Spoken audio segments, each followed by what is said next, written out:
Hi everyone, I'm here today to talk to you very quickly about ethos, pathos, and logos in your arguments. So first of all, please keep in mind that this final paper is a persuasive argument paper, so it is an argument just like our previous paper was in the class, but there is also expected that you have some elements of persuasion. So, especially if your topic is something like something that's happening in another country or something that's happening within your profession, you may have an audience of like other pilots or nurses, but your audience, the government of a foreign country, but your audience is mainly the people who would actually read your paper. So the people that you are trying to inform about the issue is your audience. And so in addition to, well, the government needs to change, these big type of national changes, policy changes, you also want to consider what you want from your audience, the people who would actually be reading your paper if this were published, or fellow students, like what do you want them to do or to know? So, this could be something like, I want you to here's why it's important for us to be informed about this issue. Here's why it's important for us to care about this issue. Here's what we can do. Here's how we can donate. Here's how we can vote. Whatever it happens to be, right? So your job is to persuade the general people who would actually be likely to read this paper if it were published, if it were put out into the world. So there is a persuasive element. Now, you've probably heard the terms ethos, pathos, and logos before, probably several times. You may have gone over them in a previous English class. You may have learned them in a speech class in college, in high school, or wherever. And there's a reason why these terms are so ubiquitous, why they're so everywhere, why we use them so often, is because they really are the framework for how we think about effective communication. They're really the keys to getting people to listen and persuading people effectively. So ethos is your own credibility as the writer or the speaker, the communicator. Do people trust you? Do they see you as intelligent and informed about the topic? Do they see you as trustworthy, someone whose heart is in the right place? Do they see you as fair? Do they think that you are approaching the topic from an objective and unbiased perspective? And then pathos, which is the emotional appeal of the argument. So, are you able to sway people's emotions, to get them to care, to get them to see a sense of duty, a sense of patriotism, to make them feel a little bit angry or upset by the topic, by injustices that are occurring? Do you want them to feel compassion or empathy for other people who are unlike them?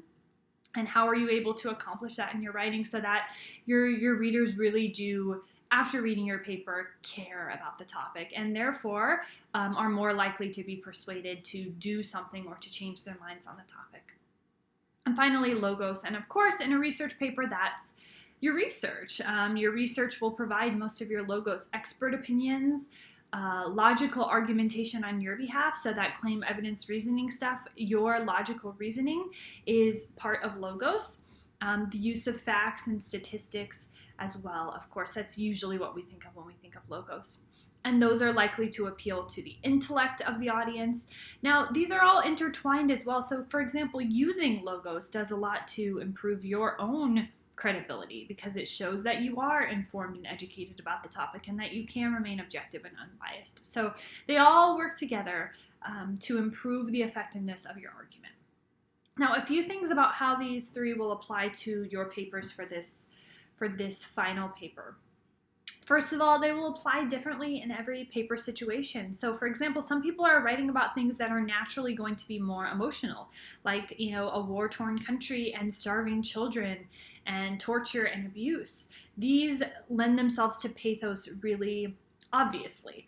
You do still want to remain as objective as possible. Like, don't overdo it, right? We never want to seem over dramatic. We never want to seem angry or too mad or ranty in a formal type of argument paper.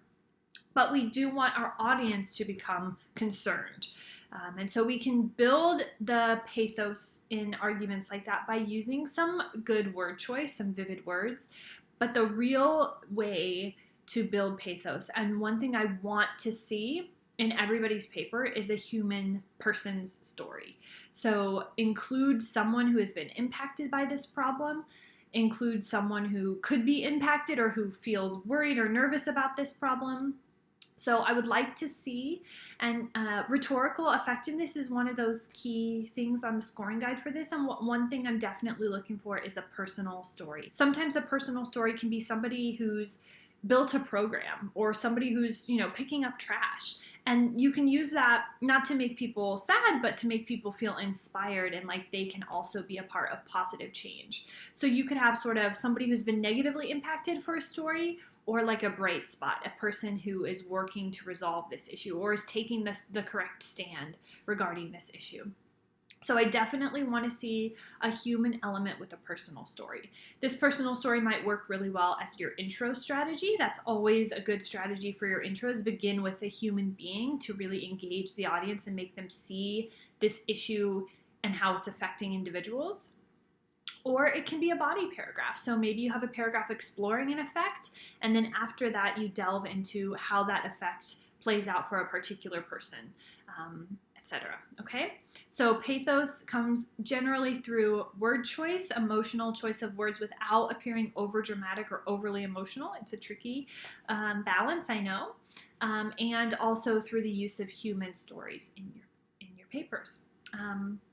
Logos, of course, comes through the use of statistics and logical argumentation, and the claim evidence reasoning lesson that you've already had can help you understand how to build that logical reasoning in addition to the logical facts that you're including.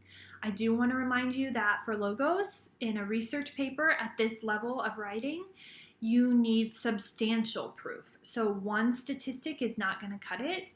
You need, first of all, careful explanation of that statistic, but also that synthesis, right? Multiple sources that help you, multiple different types of evidence that help you prove these claims for most of them. Finally, then there's ethos. So your own credibility as a writer comes from a couple different things. First of all, the level of your language. So make sure you're avoiding slang, that you're sounding academic because you're using academic language.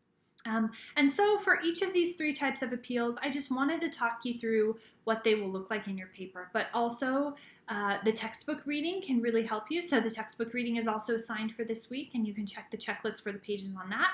And then along with this video, I'm posting a really handy rundown of the importance of ethos, pathos, and logos with one page for each. What is ethos? How do we use ethos in our paper? What is pathos? How do we do it in our paper?